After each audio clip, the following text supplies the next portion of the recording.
back to another time together on a Sunday night, and I really appreciate you all and getting into the Word and having your discussions. And if you could remember to pray for the kids and teenagers as they're over at Emily's tonight. We're having a hoedown, but we're also going to be studying the Bible, and we're going to be worshiping God. And God's been blessing. We've been seeing some new kids come, and some old kids we have some good relationships with coming back. And last week was a great week, and I'm just praying that God's going to do some big things this week. I want to start off tonight with a story about a man named Nathan. Nathan was getting ready for work one day, getting all ready to go, and he came downstairs for breakfast. And when he got down there, they had a box of alphabet cereal. And the cereal had the little letters all over. And when he got down to the breakfast table, the cereal was spilled all over the table. But right in the middle of all the cereal that was spilled on the table, there was a message.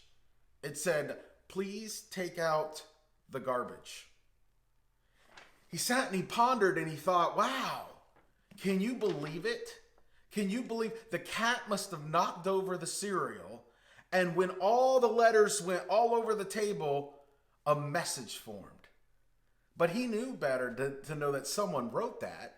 I mean, obviously, it was just amazing that this just all came together perfectly.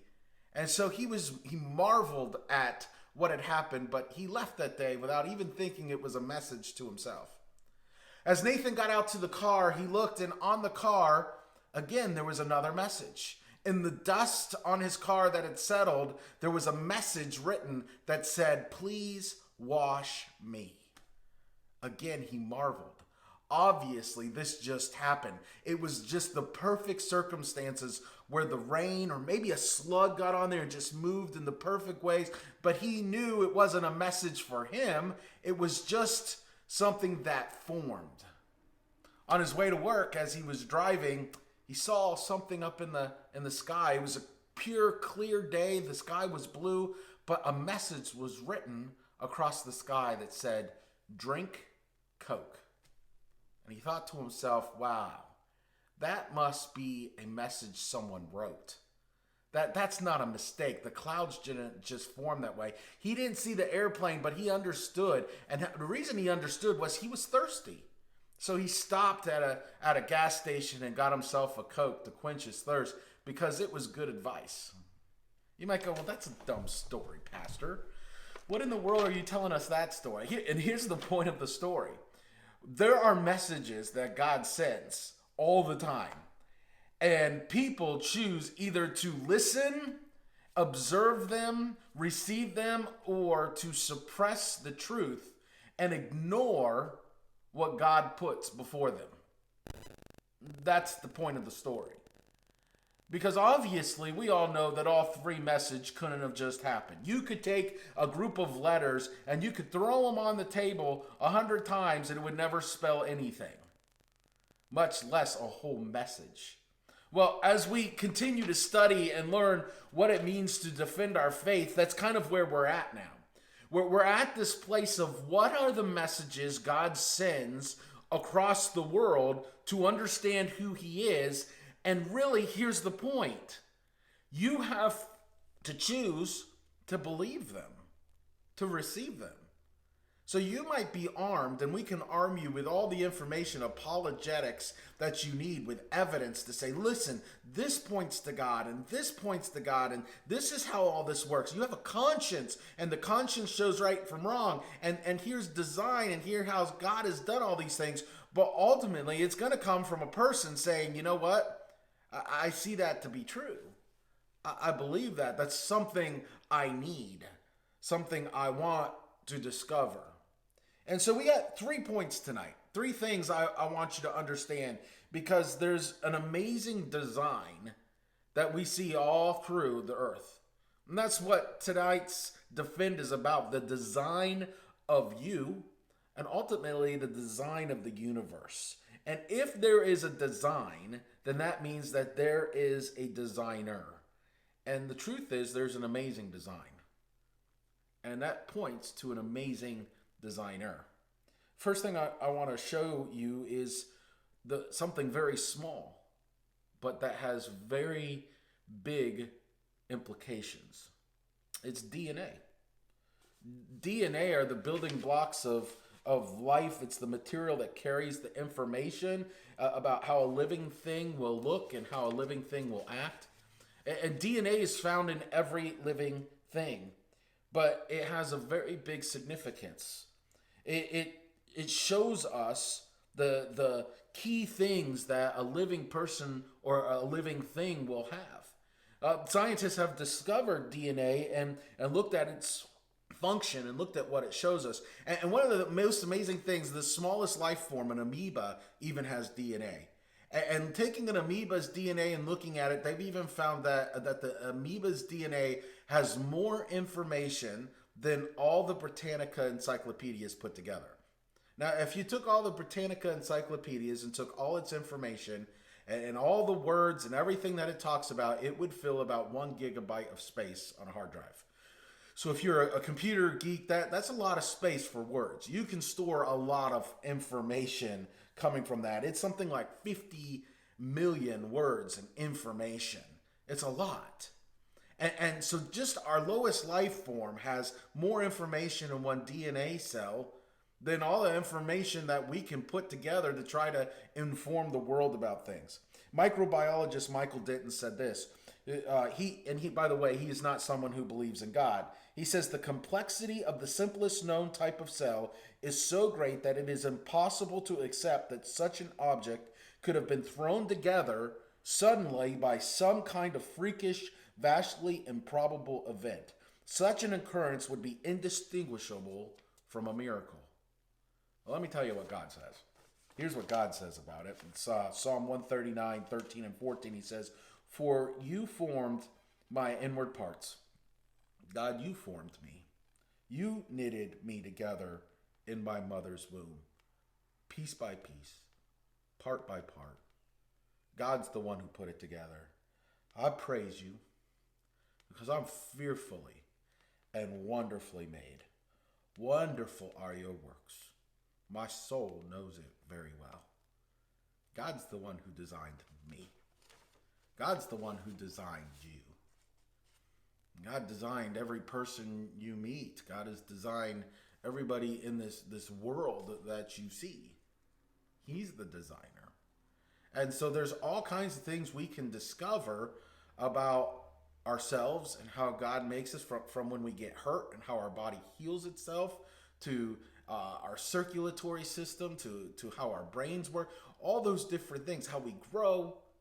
But ultimately, we have to see and believe what God is showing us from that. But it's not only the small parts, our DNA with the information that God puts, that can't just happen, that doesn't just form out of nothing. It's also the living conditions. If you think about where we live in this universe, and just the right way the planet is formed and the way it tilts with the sun in the perfect spot, because if it was just a few inches closer, we would burn up. A few inches further, we would freeze. Where the moon is, everything is just the perfect place, the perfect circumstances, the perfect place for life. That's what shocks a lot of scientists. They are wowed and just amazed by how fine-tuned everything is that sets this place up perfectly for humans to survive. And they even use that term, fine-tune. The sun, the moon, the earth, they all work together in such a magnificent way that some seem to think that it was just amazing how it all fell into place. But does that make sense? If something is that fine-tuned, that means there's the fine-tuner, someone who made sure it was perfect to take care of his creation. But ultimately, then, if you look really big, if you remember, we even talked about this in the Job series about how big our universe is compared to us, compared to even our own planet, compared to Earth. And we look at it all, and we look at how big everything is. And really, there's only one response. And it's found in the Psalms as Psalm 19, 1 through 4. And it says this: "The heavens declare the glory of God, and the sky above proclaims his handiwork. Day to day pours out speech, and night to night reveals knowledge. There is no speech, nor are there words, whose voice is not heard. Their voice goes out through all the earth, and their words to the end of the world. In them he has set a tent for the sun. Here's the deal. Not only did God give us all creation as an evidence that he is here, that he loves us, that he put us here, he gave us a mind to think, to reason with, to evaluate the evidence.